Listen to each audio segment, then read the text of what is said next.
beat or otherwise.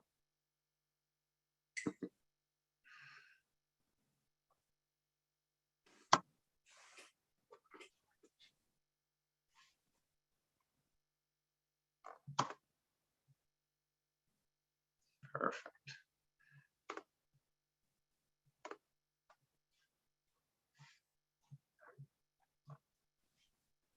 All right, quick audio check for everybody joining. Filling up fast. It's amazing, the technology, live on Facebook, YouTube.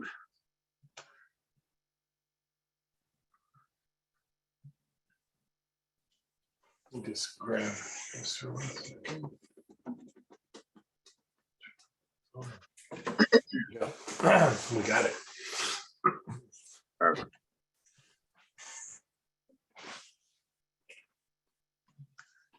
All right, for all of those of you joining, thank you. We're going to get started in about a minute. I see 1 or 2 of you have dialed in. That's great. Those of you on the West Coast may be driving home. Don't Zoom and drive. But there is some great slide decks from Dr. Carpenter here that we'll jump into shortly. And this is being recorded, and we'll be able to share a link afterwards for those that request it. Okay, we'll give another 30 seconds, and then we will jump in. Thank you all for joining us.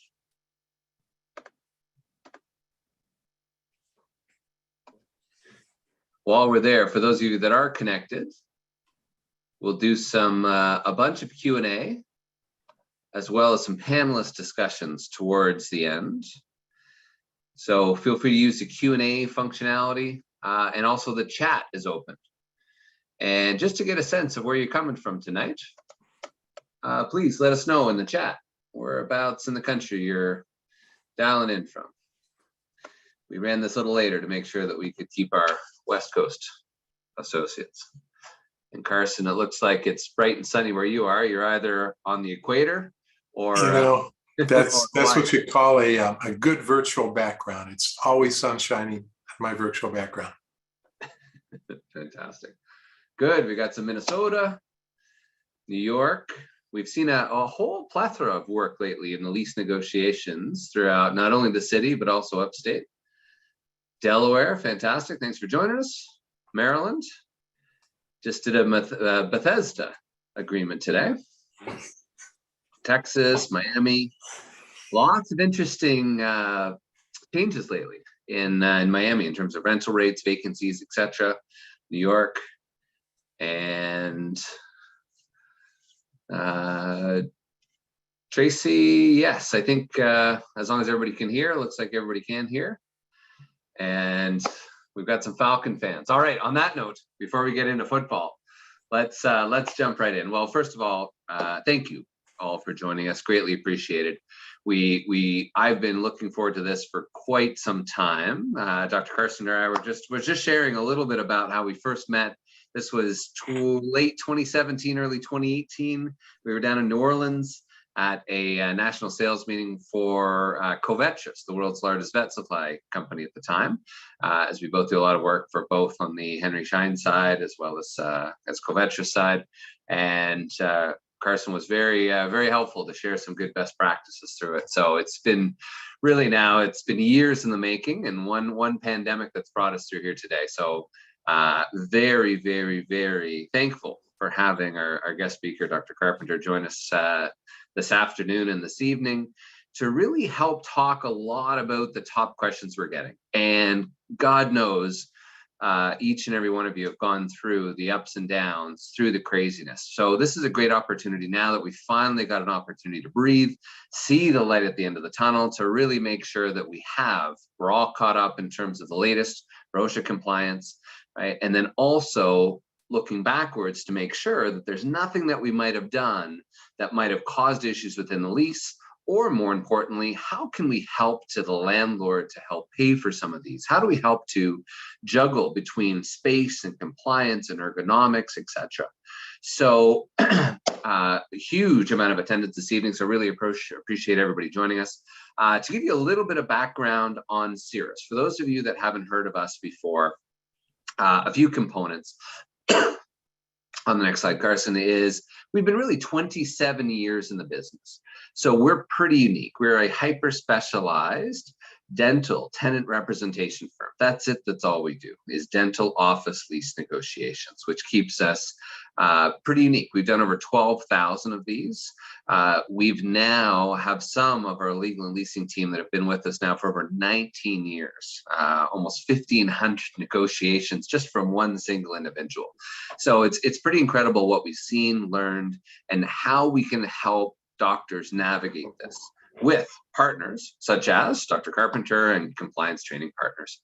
So from that perspective, we do get a great opportunity to do a fair bit of traveling, not as much as we used to pre-pandemic, but obviously a lot of different continuing education courses and really helping the doctors not only negotiate buying or building a new practice, right? Or perhaps mid-career doctors looking to expand, relocate, or just simply renegotiate the lease. A lot just think, oh, hey, I'm just going to exercise my option, but miss out on a huge opportunity to be renegotiating or transitioning, right? A lot of doctors through the pandemic says, you know what, I'm done. I want to hang up my coat, as Dr. Carpenter did a few years back, right? And I just want to walk away, right? But also to make sure that, hey, if I can't assign my lease, that's a key component. So from that perspective, a quick poll just popped up. There's been no shortage of these great ones that we've been attending over the past year and a half. But give us a little background, right? We're happy to customize a little bit of the content about your current situation. Are you opening or relocating the practice? Are you looking to potentially buy a practice, transition in the next 5 years, stay put, simply renegotiate, right? Or none of the above. And then also for tonight, right? Is it some knowledge? Is it specific guidance? Is there some help? Curiosity about market rates, curiosity about current OSHA compliance, and making sure that you're meeting and exceeding some of those standards. In addition to that, right, a little bit of information, a lot of your ability to negotiate and have your landlord be willing to offer inducements, favorable rents, etc., can also depend on when your lease is coming up. And if you're about 2.5 years prior to expiry, it can be a beautiful time to start the process a little early to help make sure that you have the most leverage to make some of these changes that we're going to touch on tonight. From that perspective, a lot of people had already requested, I believe over 50 had requested for at least some help to understand what's in their lease, right? Or as well as some assistance with what the guidelines are, what some of the checklists are, and that's last. So number 5 and 6 on the poll, right? If you'd like a complimentary detailed OSHA compliance and infection control audit checklist, it's a quick button for that, as well as the ability to get a lease review, which we'll touch on as well for those that might have to drop off midway through. Okay, on that note, to introduce my co-speaker and our established guest speaker this evening is the one and only Karson Carpenter. Many of you have certainly heard him before. If you've been on a number of the Shine and other specific webinars, you'll recognize that bow tie. There's a whole dancing story behind it. But in the meantime, Karson, really an incredible background coming from the dental side, now president of Compliance Training Partners, is an OSHA approved trainer who has over 25 years of designated educational programs to bring dental facilities into compliance with the government regulations that affect them in all areas of OSHA, HIPAA and infectious control. So his experience includes guiding numerous clients across the United States, across OSHA and HIPAA inspections, as well as the critical post-inspection process. So lots of questions on these. Without further ado, it is a pleasure. Dr. Carpenter, thank you so much for joining us. Great, Eric, thanks for having me. And I will have to say that this webinar was Eric's idea. It was a great idea when he came to me and said, you know, we run into clients who can't be in compliance because they don't have the right space. And I said, you know, I used to be one of those. I know what it's like.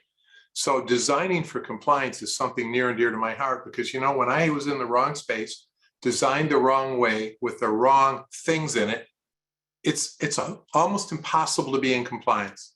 So with that, let's talk about some of these things tonight. I want to talk about adequate space for training, things like laundry and changing areas, what sort of things you need to be in compliance with, because sometimes it's more than you might think. It's more than just infection control. A properly designed sterilization area, that's extremely important. Operatories that are the right size, 5-6 inches in width can make a tremendous difference. Heating, cooling, ventilation concerns. And again, I've lived and worked in the wrong operatories, the wrong offices, and it's really tough.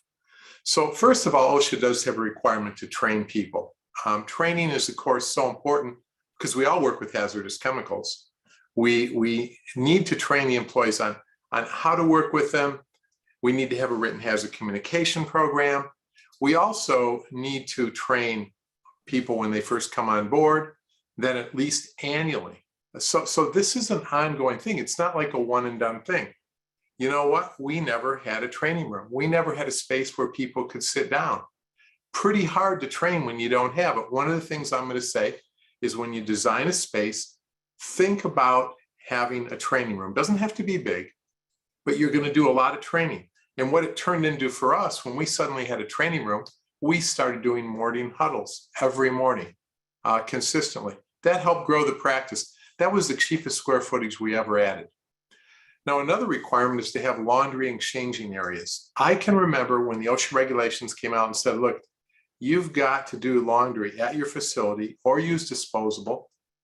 We didn't have any place to put a washer and dryer because the OSHA regulations actually say contaminated laundry needs to be handled as little as possible, bagged where it's used, transported in a biohazard labeled bag, and needs to be laundered in the facility or picked up by a cleaning service. How do you do that when you don't have the space? Walking and working surfaces. People don't realize this is an OSHA reg. Areas need to be kept clean, orderly, sanitary. Aisles, hallways free of clutter. Stairways have railings. Floors clean and dry. Sounds easy, but I used to be in an office that, again, was designed the wrong way. It was pretty cluttered. It really was. It was difficult to keep things in order.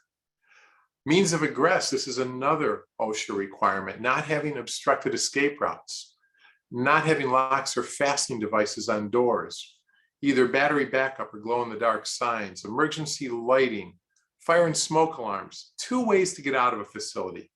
Now, you know, I'm going to tell you that we used to have an office that there was one way to get in and out through the waiting room.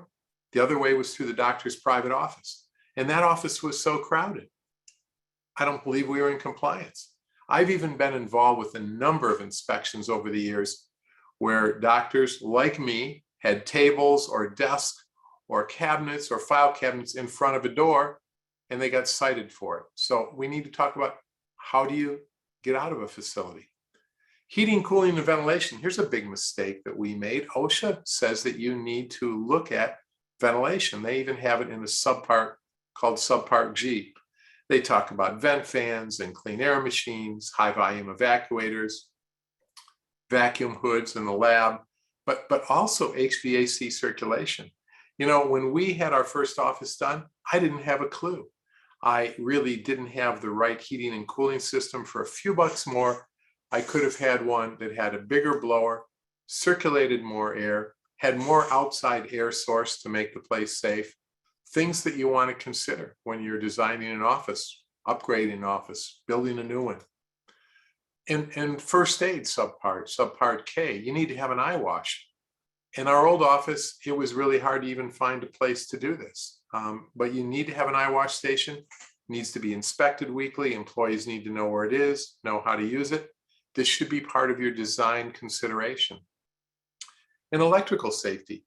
Sometimes contractors don't realize we've got a lot of wet areas in our offices. You need to have, for example, ground fault interrupters in any wet area, which normally they know to put it in a kitchen or in a bathroom, but they also need to put it in your sterilization lab, your working lab. We've got water in all of those areas.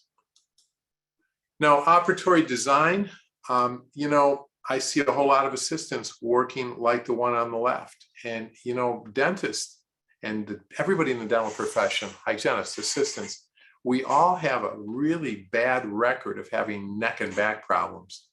As a matter of fact, I think that about 65% is the study that I saw. 65% of dental personnel have neck and back problems by the time they hit 40. Properly adjusted chairs and stools. But you know what? We used to have such a small office. The assistant's chair was banging into the wall all the time. We had to make these class 4 and 5 movements. If you have an ergonomic design, what a difference it makes. And we're talking about a 20, 30-year career. What a difference it can make if you have someplace designed so you don't have to make these what are called class 4 and class 5 twisting, reaching movements. I know what it's like because I was in a bad office and then I was in an office that I got smart and designed the right way. What a difference. No more back pain. Visual problems. What a difference if you have enough room so you can get your chair in the right position and your light in the right position. This ergo cockpit, this happens to be a slide from ADEC, and they have some very specific numbers. These numbers are really important. A big difference, if you don't have 28 inches behind that headrest, you just can't operate the way you need to. The difference between the back of the chair and the wall, 76 inches, these are numbers that are proven time and time again. Mistakes I made the first time, I didn't make the second time. And another thing that's near and dear to my heart, because I lecture on OSHA compliance and infection control all the time, is proper design for the sterilization area. This can really be a problem. First of all, I'm speaking from experience. My technical team receives a call probably at least once a week, and it goes like this. We just worked on X number of patients with instruments that weren't sterile. What do we do? Well, that's not a good day. A recent one was a pedo office had worked on about 50 kids with instruments that weren't sterile. They were wrapped, they were cleaned, they somehow never got sterilized. Well, they had to inform 50 young moms, all savvy on social media. How do you think that went for the office? And to prevent a sterilization disaster, one of the things is simply following what the CDC says. They say you need to separate an instrument processing area into 4 areas. The first I call incoming, receiving, cleaning, decontamination. And you'll see it here on this slide. Makes sense. From the left wall to the right of the sink, that's incoming, receiving, cleaning, decontamination. The second area, prep and packaging. And you can see that from the right of the sink up to the autoclave, that's prep and packaging. That's where you get things ready. The third, of course, sterilization. The fourth, storage. But for most of us, there's very little storage in number 4. Most storage occurs out in the operatory. And the way sterilization disasters occur is that the instruments come into 1, they come into 2, they either go in the autoclave and are not run, or somehow they bypass the autoclave and end up in storage. Simply designing a system the right way. The first time, my first office, we had a local carpenter build it. Didn't work very well. The second time, we bought an ADEC Sturry Center. What a difference it made. It allowed us to have things like an instrument washer, which we never could, a couple of ultrasonic cleaners. It allowed us to have, by just providing a little bit more room, all of a sudden you can have that backup autoclave, that extra statum. Because, even a machine like this is a state-of-the-art machine, a pre-vac, post-vac machine. This is what we happen to have. But you know what? These can break. You need to have room for backup. We never did. Or in your laboratory. Laboratory sometimes doesn't get a lot of attention. But that's a big concern for infection control is a poorly designed laboratory. Because you know what? You need to have in there the same precautions you take out in the operatory. Personal protective equipment, hard surface disinfection. Without a properly designed lab, it's really hard to achieve this. I know our lab used to just be a mess. It wasn't the right size. It wasn't the right design. And, Eric, I'm thinking these are things that maybe they can talk about at the time when they have a little leverage. When you certainly don't have much leverage after you've signed, do you? It's true, with the exception that a lot of doctors forget that, of course, it's a lot easier to get started. But I can see from the notes and chat or otherwise is in some cases I'm already in. Now what? Sure. But don't underestimate, to your point, Karson, on leverage, is that lease typically comes up for renewal every couple of years. And as I mentioned before, usually a couple of 2.5 years prior to expiry is a great opportunity to then look at any sort of capital improvements. And yes, at that point is a great opportunity that if you hadn't done it before, or if suddenly COVID has caused an opportunity to then rethink, and talking to a doctor the other day about to make a $300,000 investment into her space, right? Be cautious, right? We're going to touch on that, but be cautious about making some of those changes without making sure that you've got the continuity and predictability of the revenue for you to be in that location for the long term. And then also, what you'd be surprised to know, the landlord in some cases is willing to offer inducements either for you to stay or to make some of that significant investments, which becomes their property in the end anyways. It's interesting. I guess that really makes sense to me. I read an article a couple months back in the Wall Street Journal about, we all know there's a lot of people who work from at home now. We all know that half of Manhattan is unoccupied, and maybe will never come back completely. But what this article stated was the lucky landlords had people like dentists as clients who will never work from home. So I guess we have to think that landlord loves having us, right? We're a perfect tenant to have. You are. I mean, and unfortunately, it took a global pandemic for many landlords to finally come to that realization. But yeah, look, you've as a group, you have some of the highest build-out costs of any other commercial real estate tenant on the planet. $150, $200, $250 per square foot. Heck, we've got doctors in the Bay Area of San Francisco now over $400 per square foot.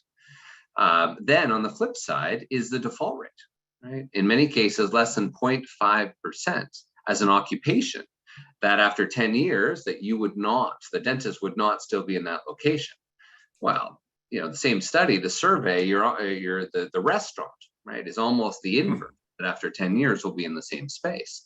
Sure. And exactly as you said, Karson, the likelihood that the doctor's obviously bringing in high quality foot traffic and right is COVID proof, if you will, right, can never work from home. So yes, you're right. Those landlords, national landlords or otherwise, that were heavy retail focused, the florists, the dry cleaners, etc., got hit and hit hard.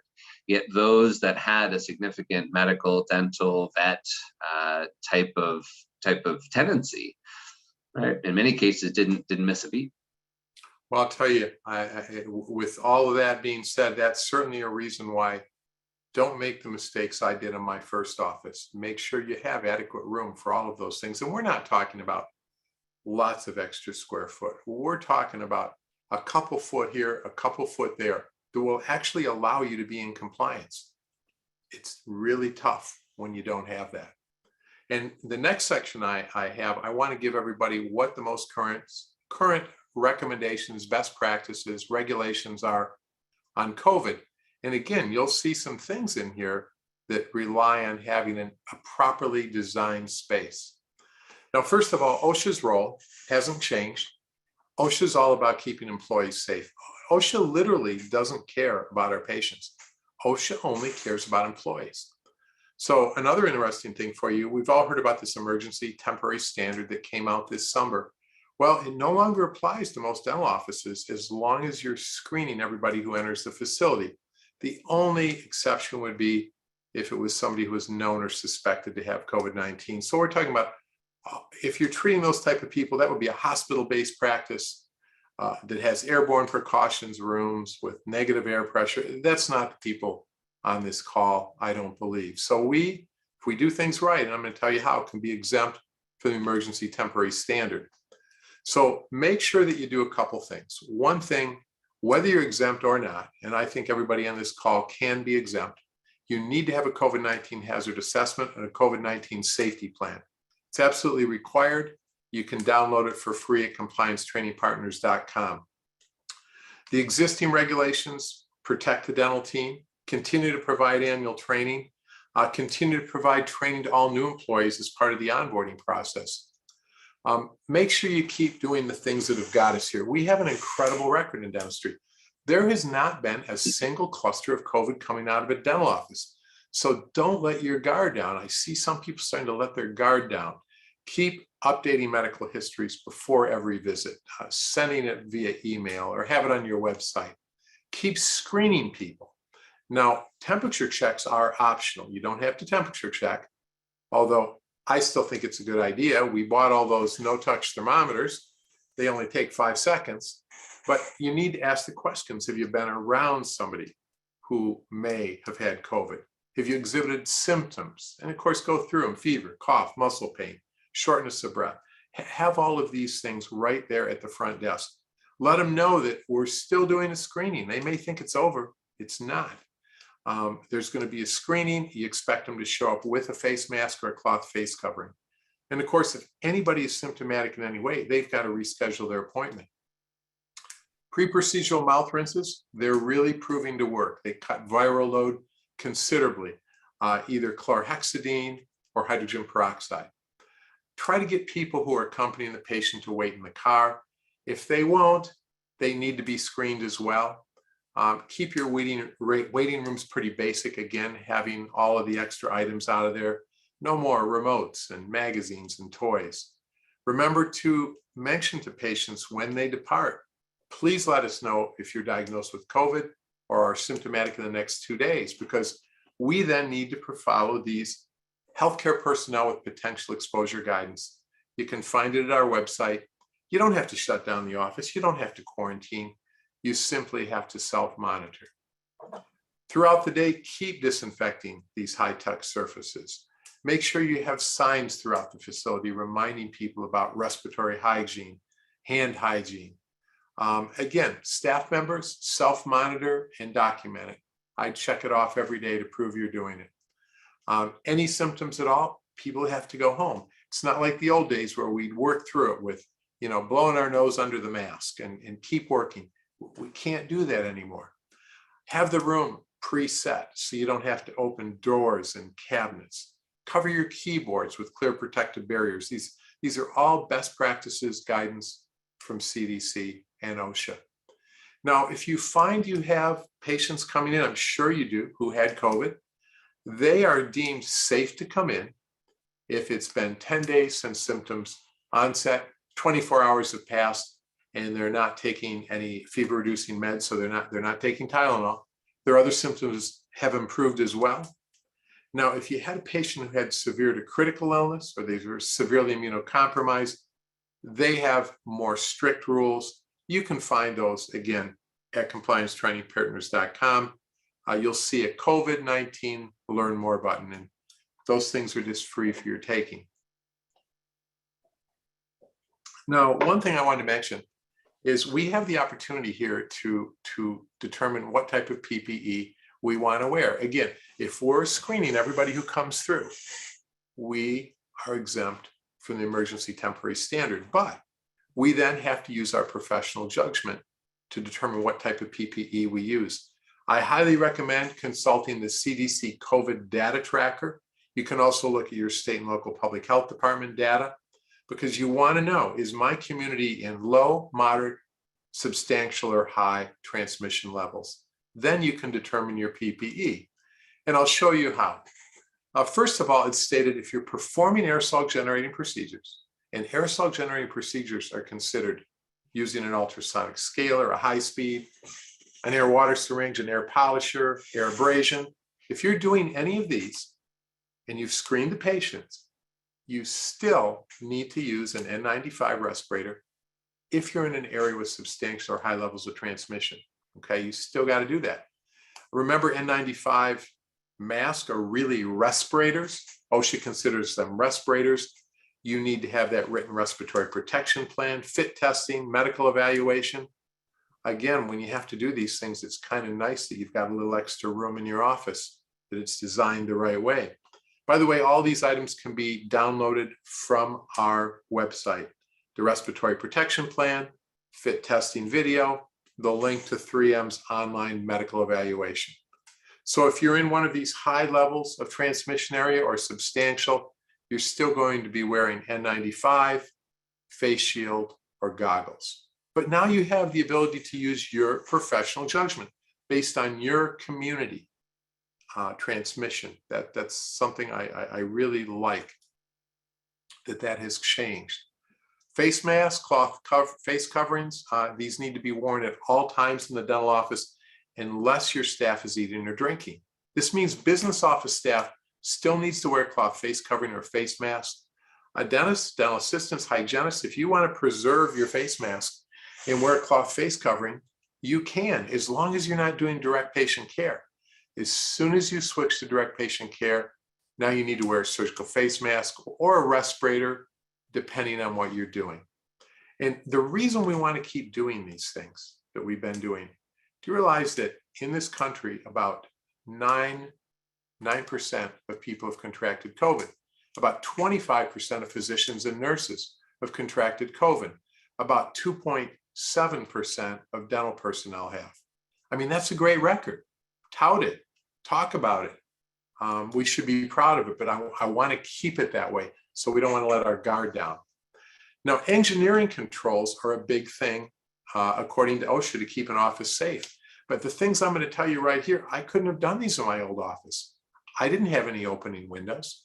But fortunately, when we designed the office this time, we had several opening windows. So we could put small fans in them, direct the air to the outside.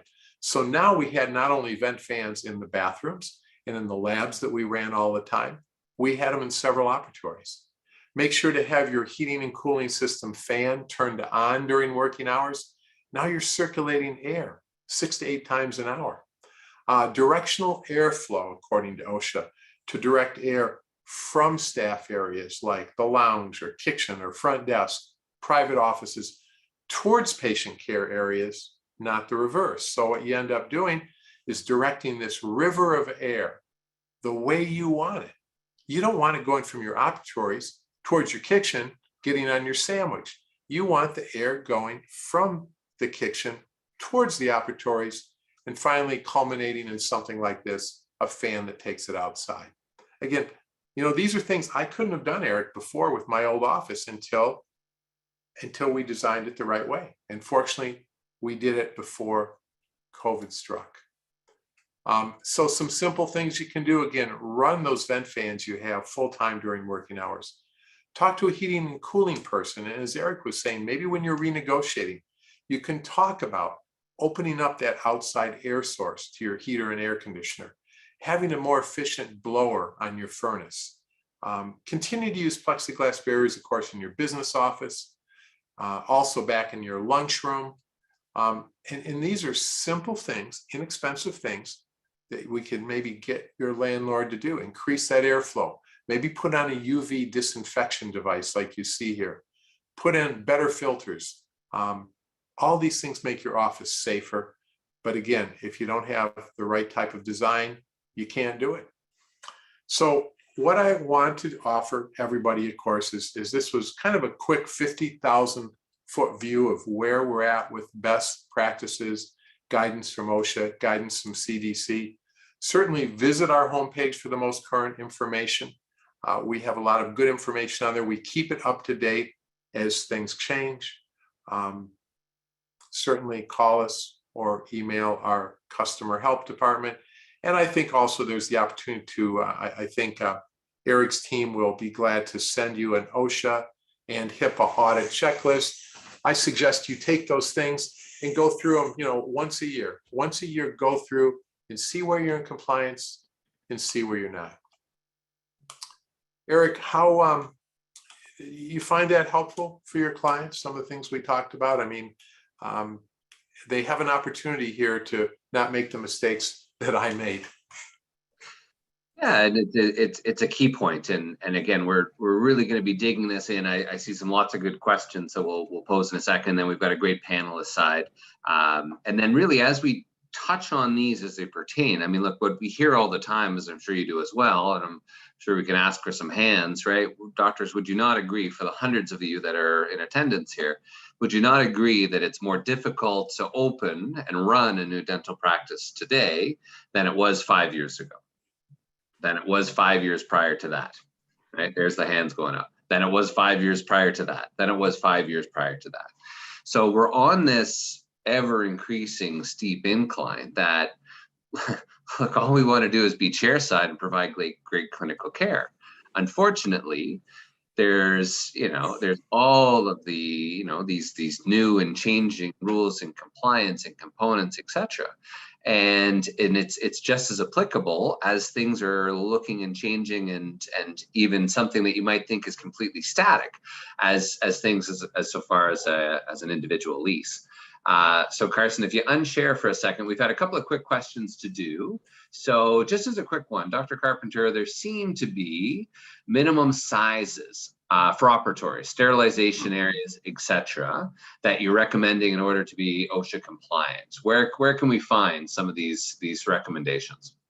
You know, I will tell you that the people who have just incredible information about that is the Shine Design people, the Shine Design team. I mean, that's what they do. And they know, just like we know perio pocket depths, what they should be, they know how big an operatory should be. Definitely talk to an experienced design person at Shine. They'll help you with that. You won't regret that. Indeed. And this is one that we're going to touch on here as well in terms of changes. Dr. D had put, Dr. Carpenter, what if your windows don't open, right? What can we use for ventilation? You know, I'm going to tell you that what you want to do in that case, and again, we had an office like that. We had the typical dental office in the past, the windows wouldn't open. One of the things I would do if I were staying in that office, we moved to another one, I would certainly have asked the landlord to put some in. Let's replace a couple of windows. It's not that expensive. And again, to Eric's point, who wouldn't want to keep a dentist as a tenant? We're great tenants. We pay our bills. We don't go bankrupt, and we don't go anywhere because we just spent a couple $100,000 to do leasehold improvements. So what would I do? I would put some vent fans maybe in the wall. They could punch a hole through the wall, not expensive. I'd put some more opening windows. Perfect. And that's a great lead in to part two, which is now, right, how do we help to look at our location, look at OSHA compliance, look at HIPAA, et cetera, and then say, now, how do we help to marry the two? So, you know, to start that way, I thought I would start it from an awareness perspective. And, you know, really right through the crux of the pandemic and beyond, we had Stan Bergman that sent an email to hundreds of thousands of dentists throughout North America, and really talking about now, as everyone laid off their staff, the number one hit to overhead became, right, the tenancy expense. And collectively, doctors coast to coast to coast to coast said, where the heck is my lease? I don't even remember where it is from 1986. So one of the first things that, you know, to not run away and do is to say, okay, Dr. Carpenter told me to, you know, crack the window. So good news, here out comes the sledgehammer tomorrow. One of the main mistakes we saw a lot of doctors do that put them into a default type of situation is making unapproved alterations. Some of you may be shocked to know that per the alteration sections within your lease have very specific and rigid requirements that even for the most cosmetic or basic changes, even paint, or even putting basic photos on the wall, could be considered, right, making an alteration to the space, let alone if you started to make, you know, if you cordoned off some of the operatories, right, if you impacted the airflow.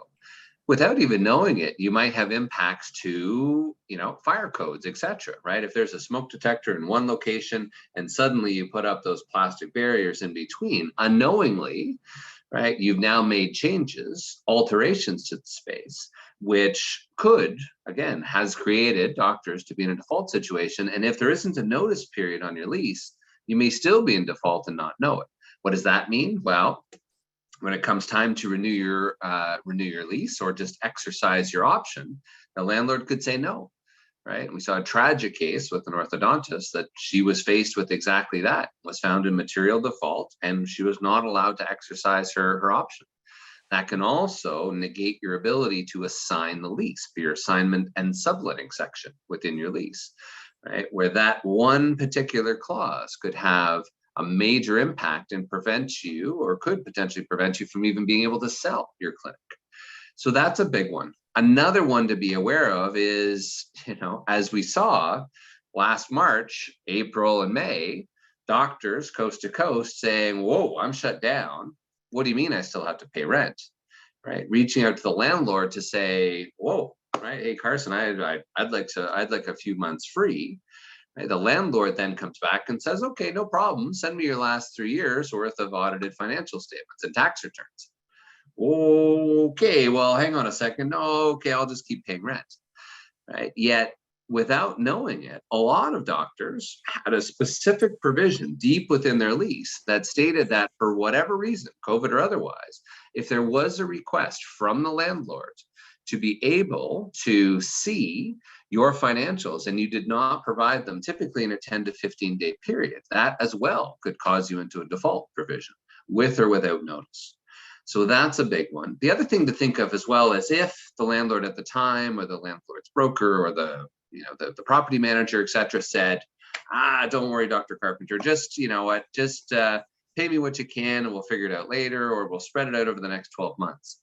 Right? If there wasn't proper documentation, if there wasn't an amendment, now suddenly, right, the lease is the lease, right? If you've now done something different to the lease and not had it properly amended, that obviously, just like as Dr. Carpenter was saying, right, can have some specific impacts to as we're looking at things moving forward. So to the positive, right? How do we look at these things? If you've gone through any of those slides, and yes, right, they'll be available through the recording and coming through, and as well, there'll be a poll at the end with the Q&A to be able to get the more information and the additional checklist as well. But specifically for that is, don't underestimate now, as you're looking at making improvements, investments, it's the landlord's building, and therefore a great opportunity to get the landlord to make some contributions. And this can be done in 7 main ways. You've got base rent, right? Which of course should go without saying. Then of course you've got the fixturing period and or free rent, tenant improvement allowance, different components such as construction bonds, liens. Other things to consider are things such as an as-is warranty. And other things we'll briefly touch on is some of the work considerations, and more importantly, what do we need to ensure we avoid the whoops? If you're now building out your first practice, if you're expanding, if you're relocating, etc., there's so many different surprises that your contractor comes back and says, boss, we got a problem, right? The water intake pipe is insufficient. The electrical, right, is not up to phase 2. Right. And any of these other components, or Karson and his teams come through and says, these are not going to be OSHA compliant, and here are the risks. And now suddenly, right, the costs are just mounting. So what can be done? First of all is, right, look at the landlord as a bit of a partner with these. And one of the ways that they can add some of these inducements are things like a fixturing period. So even if you're doing an expansion or a renovation or otherwise, not uncommon to see a fixturing period, which is from the period of getting the keys, possession, new space, existing space, relocating, etc., to the time of actually the lease commencing.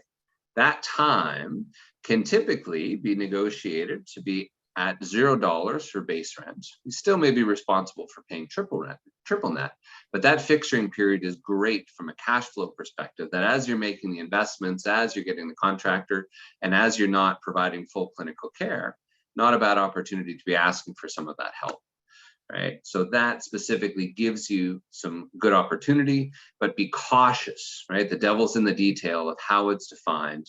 And in some cases, it can be to whenever you're open for business, which again, if it's a simple expansion, well, hey, you may technically be open for business day 1 with your existing 4 operatories, but the additional 4, right, hasn't even been built out yet.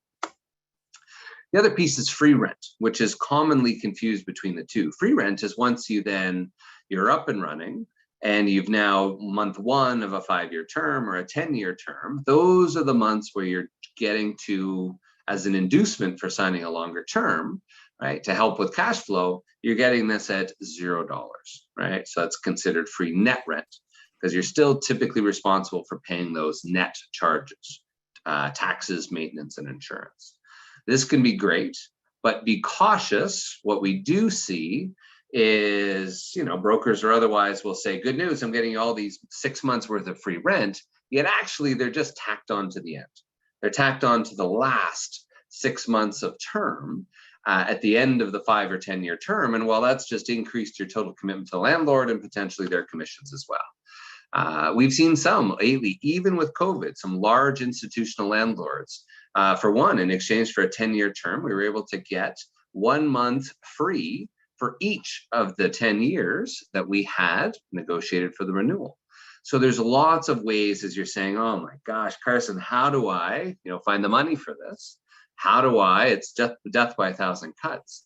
Well, really make sure that you're thinking of these. And please, doctors, don't go out and invest $300,000 without first look at renegotiating the lease. Even if you're 3 years in or 4 years in or 5 years in or 2 years out or 3 years out or 4 years out, if there's something in it for the landlord and you're about to invest, $200,000-$300,000, right? Far better to do that conversation to see what the landlord's willing to do then versus a couple of years prior to expiry. You make the big investment, you go back and say, okay, great, Karson, fantastic. I'm ready to renew my lease now, right? Karson looks back at me as the tenant and says, wait, you must be nuts. You just spent $300,000. You're not going anywhere. Here's a 20% rent increase. Not to saying that you would do that, Dr. Carpenter, for your tenants. However, these are things to be well aware of. Tenant improvement allowance. These can be great. Money from the landlord. Good news. Here's $10 per square foot to build out. Or what we did recently for a doctor that, right, not their asset, but they needed a new HVAC system, right? Massive, large, expensive $15,000 HVAC system on the roof. And just by renegotiating a new 5-year term with 2 5-year options, we were able to secure over $15,000 of tenant improvement, right, on the commencement of the next 5-year term. And in exchange, right, that covered 100% of the cost and the number one pain source for the doctor. So these can work out well to your benefit, but don't forget, these can also be a little bit of fool's gold. I did a CE course in Denver, and this was a big component and a takeaway of it, right? For doctors that, hey, I took $60 per square foot, but suddenly I realized years later that I was paying 20% above market rent, which just went up by an extra 4% per year. So these are the type of things, again, to be cognizant of as you're looking forward and making sure that you've got the right information. When does it get paid? How does it get processed and beyond? A few extra components before we get to the Q&A is things such as is, where is, right? I found a beautiful practice or a location that already was plumbed originally. Just because it seems like the holy grail and it was an existing dental practice doesn't mean you're going to get off scot-free. Be cautious, right? Be cautious what the landlord's commitment is. And as is, where is, can be applicable for the HVAC or environmental, contaminants, asbestos, mold, right? And let it be compliance with ADA and the American with Disabilities Act. These are all sorts of things that, without knowing it, you may think, oh, well, here it is in Article 46, page 72, subsection A, right? But what impact does that actually have for you day one? And could that be an extra $20,000 to build ramps or elevators or otherwise? Also, the other thing to think of is, again, what about warranties? What's the landlord willing to do to make sure that some of the building systems are in working order? How many doctors have we talked to that their elevator was down and they lost hundreds of thousands of dollars of production because, right, their patients that had specific accessibility needs could not make it to the second floor. So really, there's a lot of difference between good working order, right, and being sufficient for your, right, medical dental type use.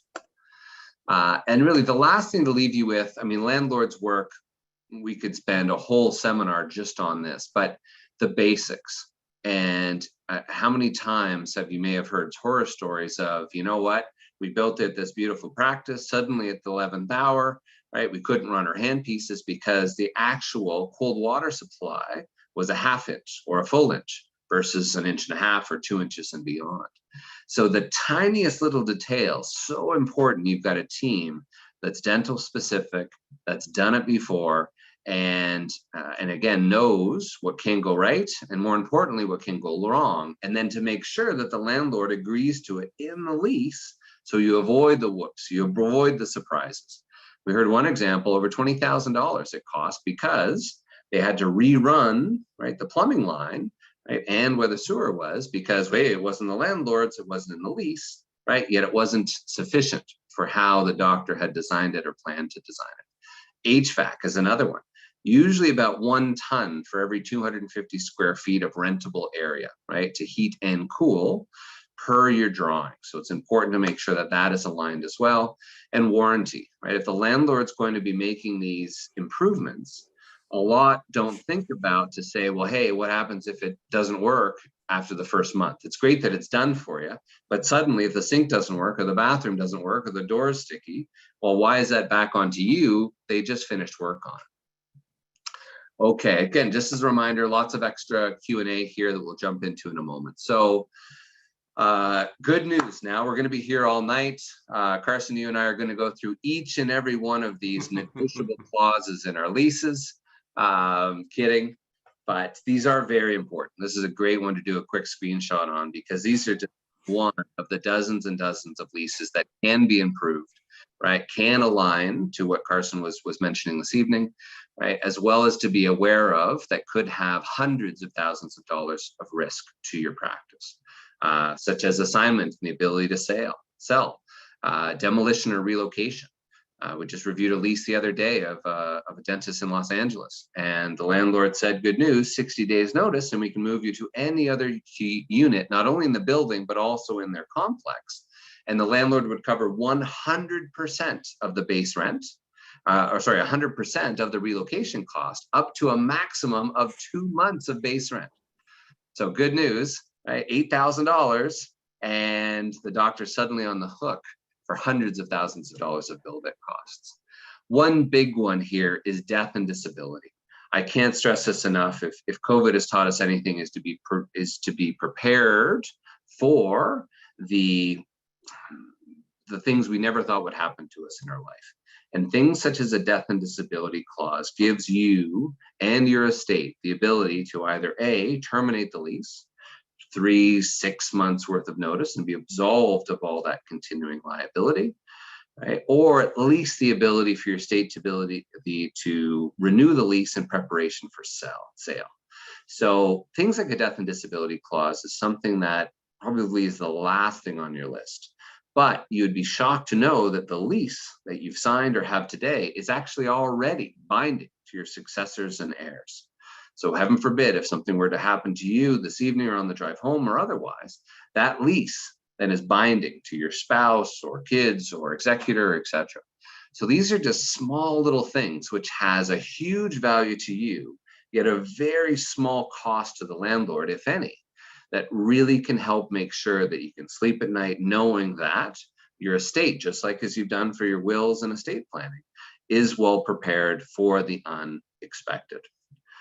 Okay, as we get to Q&A, a few components here is what can we do to solve this? So first of all, I can't stress enough, no different than what Dr. Carpenter has recommended this evening, is get all that information. Be able to email the landlord, no different for PPP requirements, is to get all of the specific documentation. How many, what was the original signed lease? How many times has it been amended, and getting that full digital copy from your landlord. If you don't have a lease that's been countersigned by the landlord, it's not worth the paper it's written on, number one. Number two is figure out your goals. What are you really trying to accomplish? Is it adding an operatory? Is it equipping an operatory? Is it to redo your sterilization center? What are those goals within your practice, and what are you really trying to accomplish? Not only for now, but through to your end of your career. right? Number 3 is to make sure that you have had your office lease professionally reviewed. No different than what I did with Dr. Carpenter not too long ago. You'd be shocked to know what is hidden within that lease and to just make yourself aware. You don't necessarily have to do something about it right away, but at least to have an understanding to what are your responsibilities, what are your requirements, right? And what is the potential risk for you, heaven forbid, something were to occur. Well, I'll tell you, Eric, when you looked at that lease, if I'd had you look at it, there would have been some changes in it before we had it signed, but I didn't know you then, so. That's true. I'll forgive you, but You're preaching to the choir here. The things you're talking about, I've been victimized by several of those things over my career. So this is a great service. And you know what, it was again, Dr. Carpenter and I have been worked together for years and in the industry together. Yet it was finally a time to say, hey, we really should look at this lease.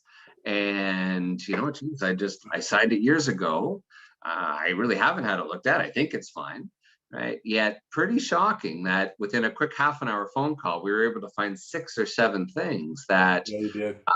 were a significant concern and a compliance concern. So just to understand what's in there and then figuring out a timeline and process as to how those can be addressed skillfully with your landlord, or if you are the landlord and you have a dental tenant, right? In addition to that, number 5, figure out that long-term, carefully choreographed game of chess. Help to get through and figuring out where you want to get to, and then how to work back each of the steps. Some negotiations can be 20, 30 plus hours over a year or 2, right? To really help to get to that perfect possible end result. But unfortunately, don't do this. Lots of doctors will watch a course like this and say, great, I'm going to skip sections 1 through 5. My lease is coming up for renewal in a couple of months. I watched Eric's course. Eric, I'm going to pick up the phone and I'm going to call the landlord. Good news. Hey, Mr. Landlord, how much do you want to charge me? Right? And then, the landlord's going to stall and delay and play the usual game. So don't do that. Right? Have the full process done first. Understand the end goals. Then negotiate the business and financial clauses: base rent, annual increase, common area maintenance, fixturing, free rent, tenant improvement allowance, landlord work, et cetera, right? Negotiate then the business clauses: the ability to sell. Do you have to return it to pre-dental condition? Right? If you hang up a painting, do you have to have landlord's written consent? For example, do you have personally guarantee? Are you continually liable after you sell? All of these things that you really need to be aware of. And again, don't stop until you get to a final form lease. It's both signed by you and the landlord. And yes, even though you might be in the same location for 20 years, as your lease comes up for renewal, it's a perfect time to hit the clean slate and start from scratch. So again, for those of you that have had any concerns about what the heck does this mean? What does this clause mean? Am I overpaying in rent, etc.? There's a quick poll that'll pop up again for Dr. Carpenter's checklist that he has agreed as a courtesy to all of our clients here to be able to get a copy of that individual checklist. And in addition, again, an appreciation of all of your time as we get to the panel and Q&A sections is to look at this as a complimentary lease review, which our team will pull up all the local real estate reports, analytics, in some cases even the demographics for the area, to help make sure and answer the question, am I paying fair rent? And heck, if you're overpaying in rent today, right, then now what can be done, or more importantly, as you're getting a little angry and hot under the collar, what will the landlord be willing to do? Right? First of all, in order to keep you. Number 2 is, what would they also do if you're looking to make some space and improvements, right, in your space to help make sure that you're in HIPAA compliance, right, as well as OSHA compliance as well. So we've got a quick poll that we'll pull up here and then jump into some Q&A. Again, as a reminder, from that perspective, Q&A is really some of the top questions we're getting, and actually some that we've already received as well. So for those, the 100 and so here is to use the Q&A as a great opportunity to make sure that we are aware and in that sort of compliance and beyond. Okay, so from that perspective, so Dr. Carpenter, great question. I'm in a non-compliant space. You got me. And I don't have the physical space to be compliant. What do I do? Well, I'm going to say that there isn't a space that you can improve. It's not going to be easy if you're stuck in that lease for a couple more years. Again, some of the things I talked about, the washer and dryer, you can get an implant or an apartment size washer and dryer, the stackable ones. That's what we did until we had a bigger office. I think that you can probably, your sterilization area, if you've got to be there a couple more years, you can get somebody to come in, redesign it, maybe some shelving. I think there's ways to retrofit that to get you by that time period. The heating and cooling system, again, not a real expensive thing to upgrade it. But again, from what I'm hearing tonight, we're one valuable tenant. Everybody wishes they had a dentist as a tenant. I think there's some good negotiating we could do. Am I right? As we want to move on to that next perfect space or to add space onto the place we already have. Yeah, great point. Just to add to that is you've got options. So if you're not in a scenario where you can pick up and relocate, and I understand that's probably the last thing you want to do, and I get it. However, it may not be as bad as you think. There's been 3 or 4 recent files, all 5-star Google reviews you can see. One doctor in Boston, she approached us just for renewal. We ended up being able to connect with a beautiful new location, just walking distance up the street. And the landlord, just to attract that dental tenant, was willing to offer $183,000 of tenant improvements just to come on board and start and basically build out and increase the amount of tenant mix towards medical, dental, etc. So, right, if you're looking at landlords in the area with nice, beautiful spaces that have vacancies, right, don't underestimate what they'd be willing to do. Another situation, Dr. O in Northern California, she was 74 years of age. Her landlord refused to allow her to sell her practice and assign the lease to a buyer. So we had to move her 10 minutes north. And we got the new landlord to build out the entire new space for her under Landlords Work. So she didn't even see the bill for it. So these are the type of things that, if you've ever had that hanking to say, geez, you know what, I just bought this practice and,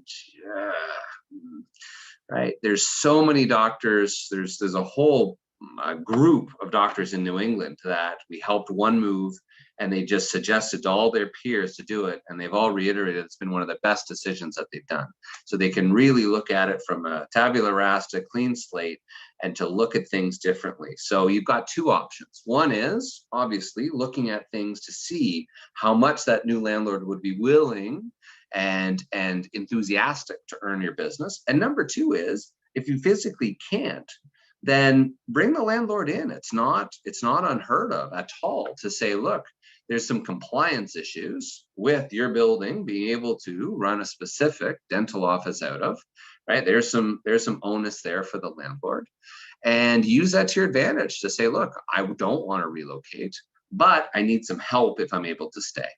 And I think you'd be very surprised as to what the landlord may be willing to do or could do, especially if they've worked with other dentists in the past. So great component. And that can be flooring. They don't want to lose you, right? They don't want to lose you. They're probably going to be willing to step up. Correct. We did the lease not long ago for Dr. Sam Patrick, the dentist for the San Francisco Giants, and sent us a great review. And just even though he missed his option to renew deadline and he was almost month to month, we negotiated a great new lease for him, and we were able to get $7,000 or $8,000 for paint and flooring and any other sort of interior improvements, and that could have been applied toward anything, sterilization center beyond. Perfect. So I see lots of additional questions that have been coming through. A few other key ones that we had in advance here, and thank you for all your emails earlier. Dr. Carpenter, is now the right time to expand my space, make changes for compliance? Well, I'll tell you what, I think it is. I don't think this is going away. Compliance has always been an important issue, but it's even more important now. First of all, COVID's not going away. And when it does go away, We've taken our practices, most of us, to a higher level of compliance. The public expects more. Our employees expect more. I don't think we can wait. I think we make our business very vulnerable, legally, OSHA-wise. I think that it's hard to grow a business too if we don't do these things. I think they're super important to do now. Yeah, just from the leasing side, we've got this wave of awareness from landlords of the value of a dental tenant. So you'd be shocked to know some of the processes and files we've done, including moving a dry cleaner that the landlord was pretty eager to do, to move into that adjacent space.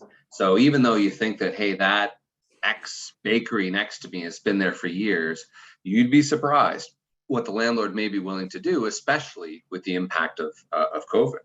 So yes, if it's not the right time to make the change, I would definitely say at a minimum, it's the right time to ask, right? If in life you don't get what you deserve, you get what you negotiate for.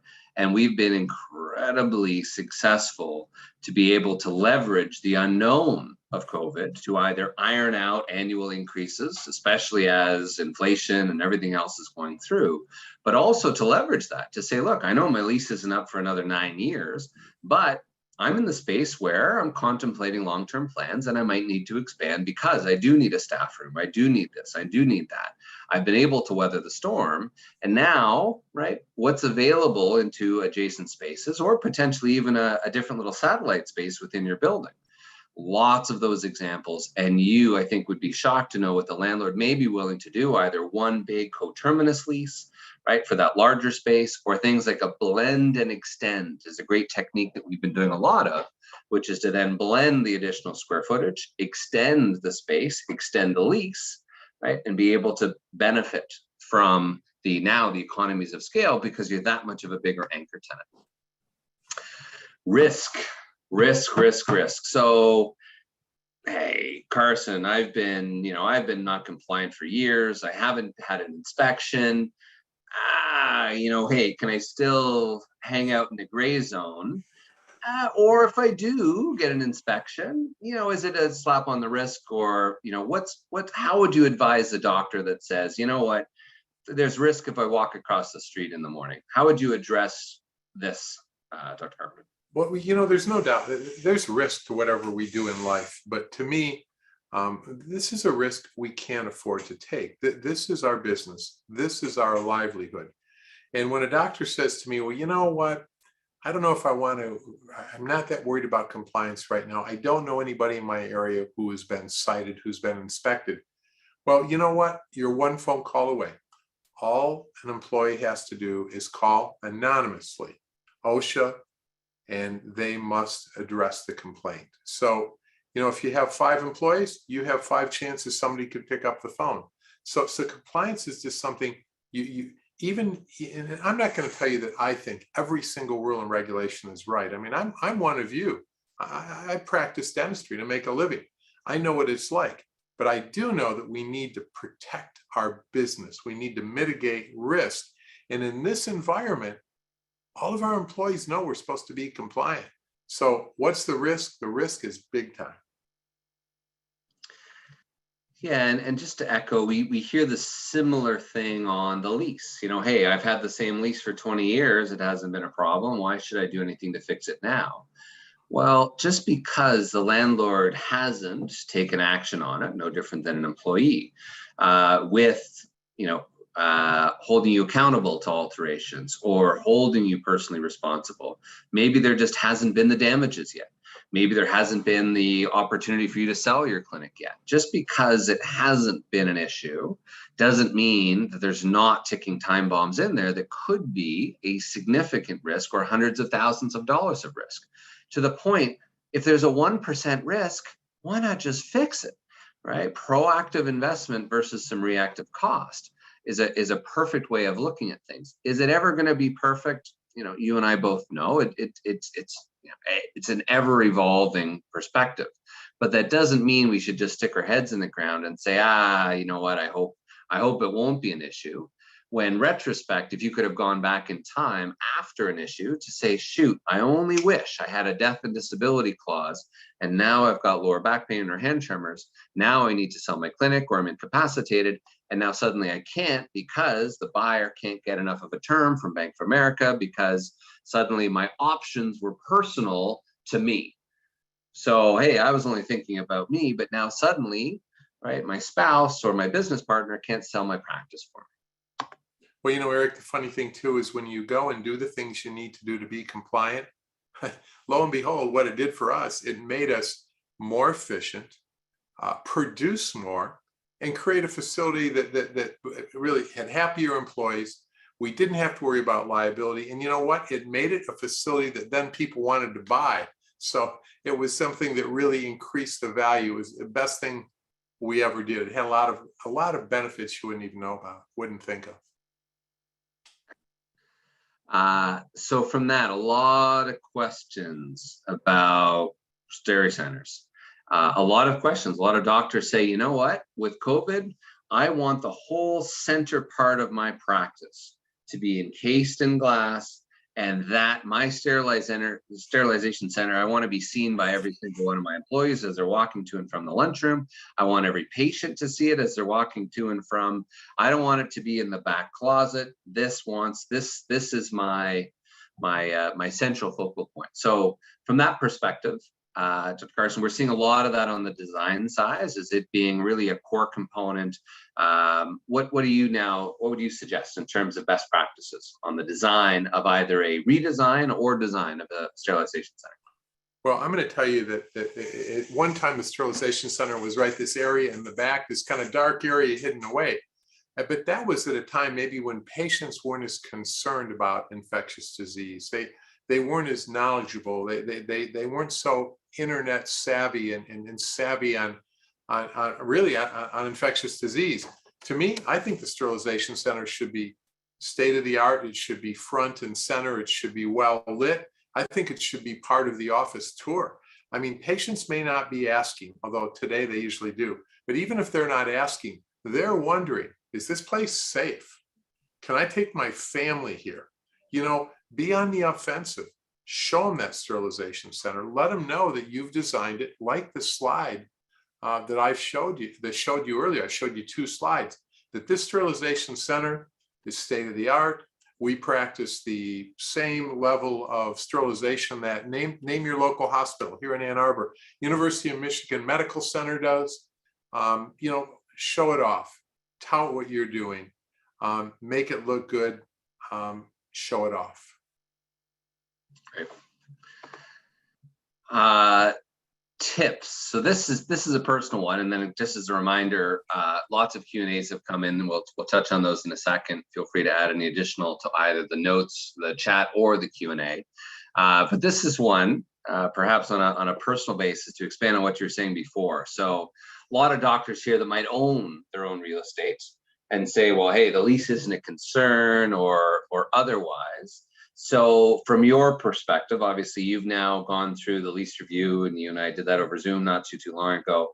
But what would you suggest, so again, to doctors that were in your situation that did relocate or did build out, or were contemplating to stay on and being a full-time landlord, and while also, right, then selling the practice and having that as a nice passive form of income? What are some of those best practices? So those doctors that are thinking, that own their own real estate, right, and contemplating transitioning as it pertains to the lease and anything else that you saw from your process of selling your clinic and maintaining ownership of the building. Well, you know, I think I'm in a good position to talk about that, because I did exactly what I think everybody hopes to do eventually. In my case, I did it a little bit earlier. I'd been the president of Compliance Training Partners for a long time. I had slowly, over the last 10 years, gone from a full-time dentist to 3/4, half-time, quarter-time. My wife was a full-time dentist. We had a couple associates. It was time to go on to the next step. We had an offer from a national company, a large national company, that we couldn't resist, so I could do Compliance Training Partners full-time. I will tell you, Eric, I'm embarrassed to say that now the shoe is on the other foot. I was the landlord. I should have called you. I always think of you as negotiating for the doctor. But you know, you looked at that lease I have, and it's not horrible, but there's a lot of things I should have had in there. So what's my simple advice? If you make that transition from maybe occupying, the typical transition, first you rent space, okay? You need to know that you're being treated fairly. You need to have somebody look at the lease. Then you're in the space yourself that you own, but now you go to what I'm doing. You're the landlord. Have somebody who knows what they're doing look at that. There are a number of things that are going to get changed on the next one. Some things that one that comes to mind, Eric, you found out in the fine print there, I can't bring any other dentist into my building. I can't even bring a specialist. I never saw that fine print. So yeah, I'm going to have you fine tooth any lease that I'm giving to anybody else now. I like that you can work on both sides.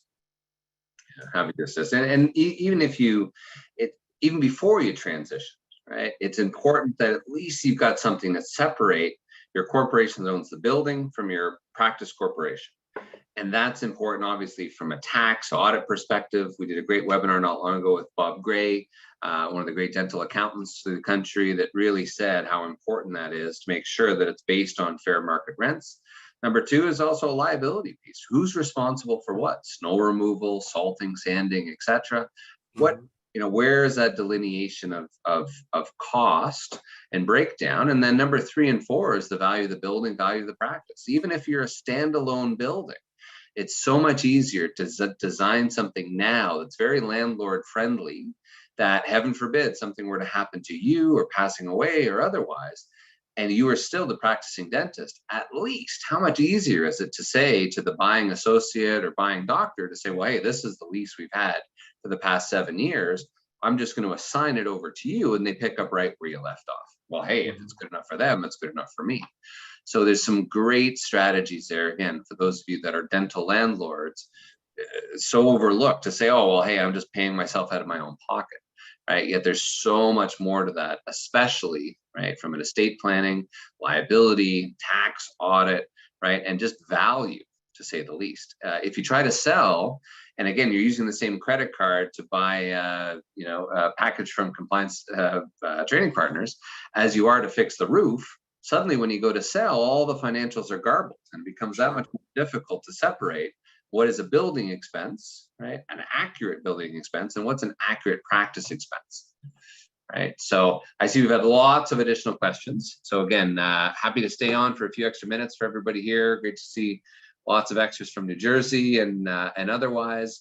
So, so I think this was a question here, just looking through the chat.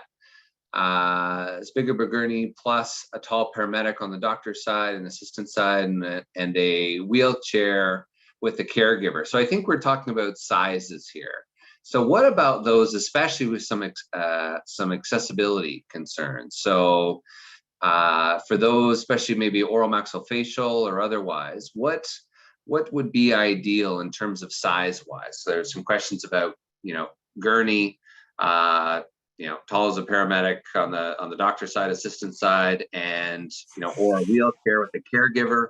What would you suggest there? I think it's about ergonomics and just space in terms of, or do you have one big space to handle perhaps some special needs patients?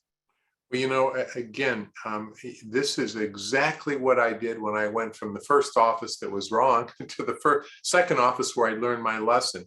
We had it was a 12 operatory office we built, and we had 2 operatories. That imagine we had whatever the best size, I can't remember the exact dimension, that our Shine designer gave us, which worked out perfectly. Imagine to these 2 operatories, we added another 4 foot in width.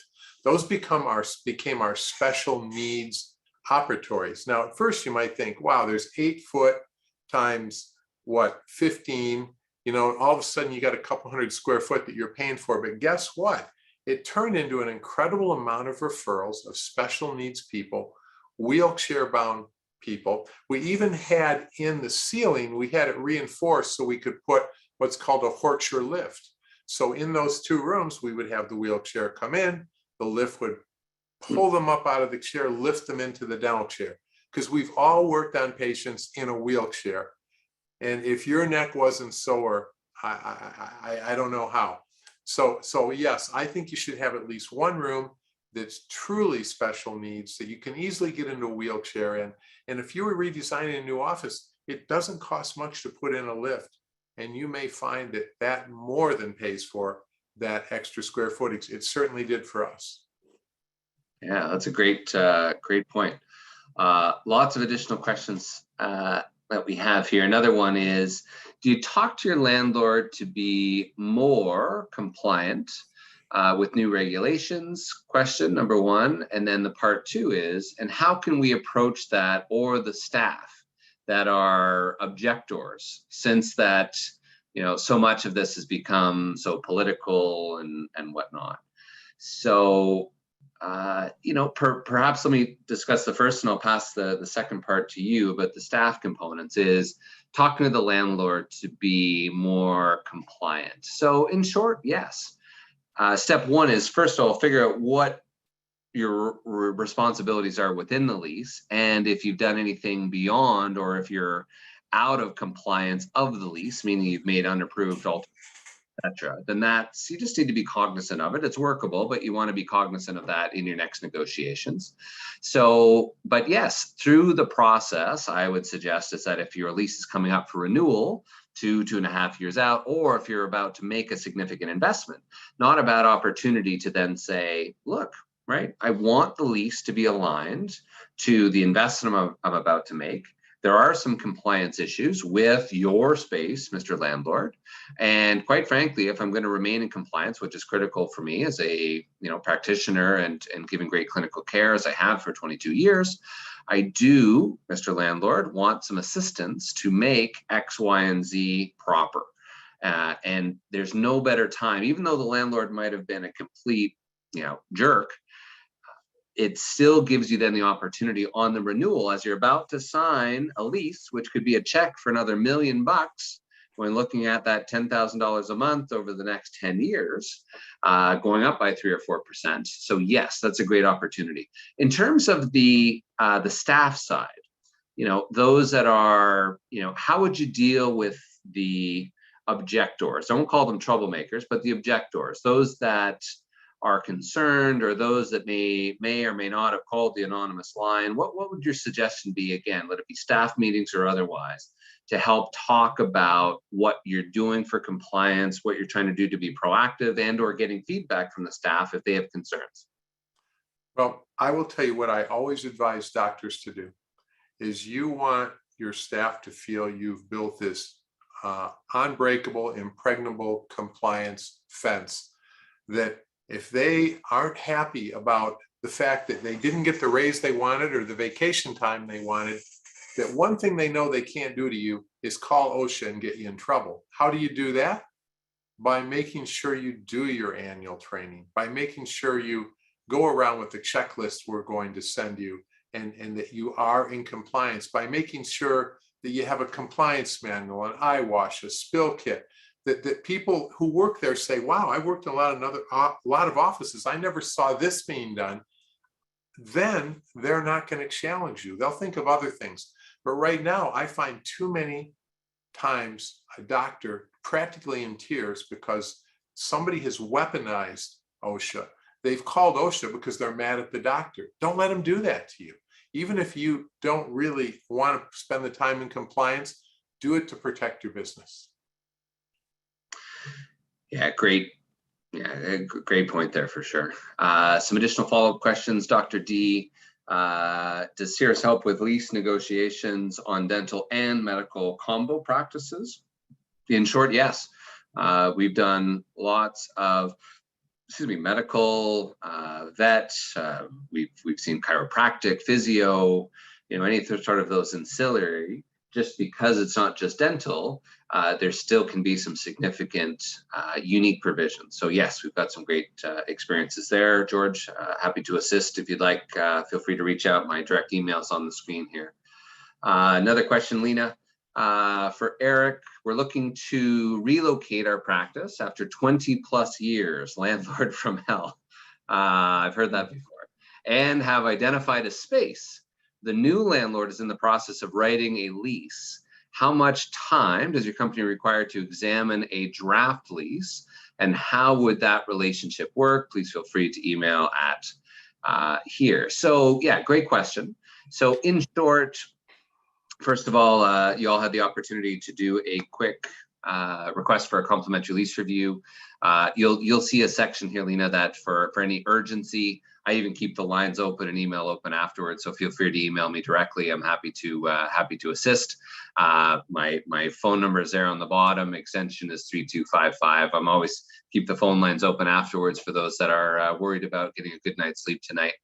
In short, you know what? The reviewing of the lease is very quick to help at least identify what are some of the red flags that the new landlord may be proposing.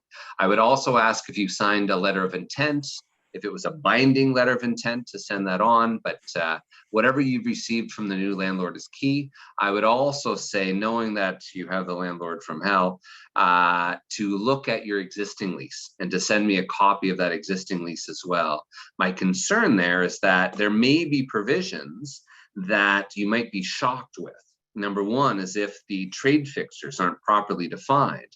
As Dr. Carpenter said, with his beautiful ADEC cabinetry, in many cases, that can be deemed affixed to the premises and therefore owned by the landlord. So if you've been there for 20 years, but you want to move those beautiful cabinetries and the sterilization center, etc., and the landlord says, that's mine, it all boils down to how the lease is provisioned.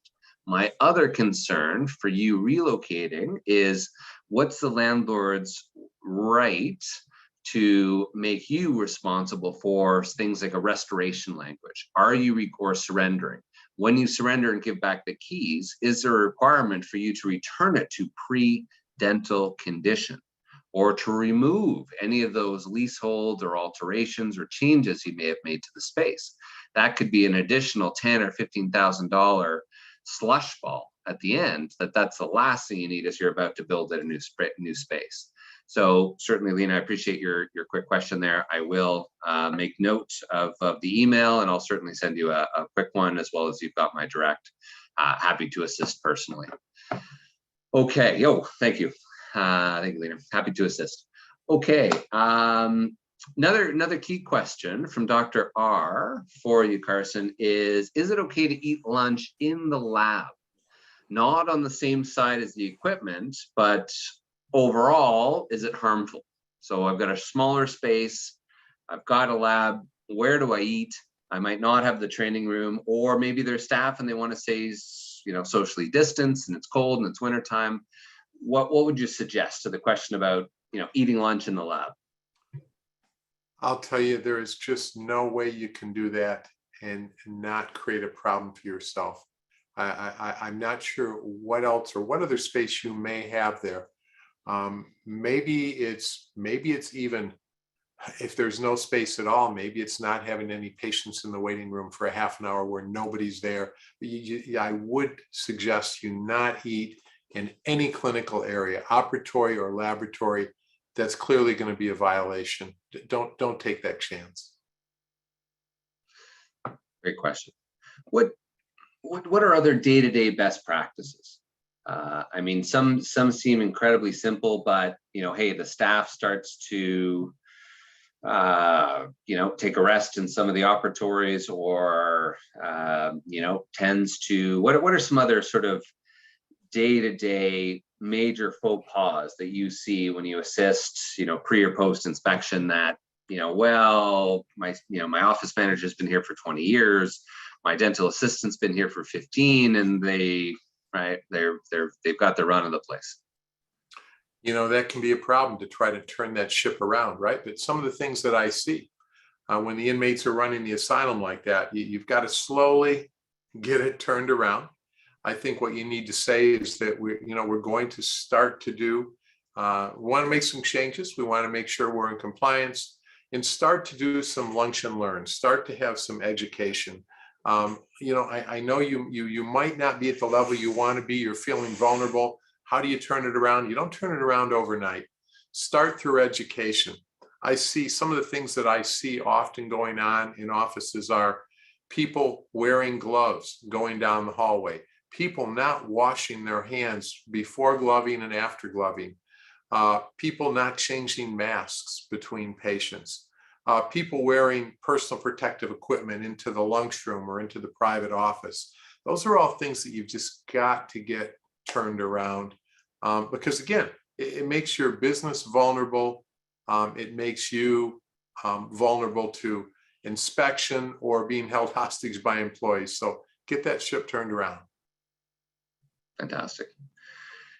Great. Any other questions? Let's see if there's anything else I missed here. Perfect. No, I think we covered most, if not all. Well, again, we have almost all attendees still with us, so really appreciate everyone's extra time this evening. I'm glad we were able to keep the lines open for a little extra time. Dr. Carpenter, I can't thank you enough. I can't believe it took us almost 5 years to get this together, and I'm sure it won't be the last. Great idea. Great idea. I have to credit you with the idea. It was a lot of fun doing it. Glad to do it anytime again. Fantastic. Thank you very much, everyone, for attending. Greatly appreciate it. If you have any additional questions, you can certainly reach out to us, info@cirrusconsultinggroup.com, or Kate Carpenter at compliancetrainingpartners.com. Thank you so much. greatly appreciated, and certainly have a fantastic evening. And thank you all for your for notices of thanks here. Great. Have a Good great night, night, everybody.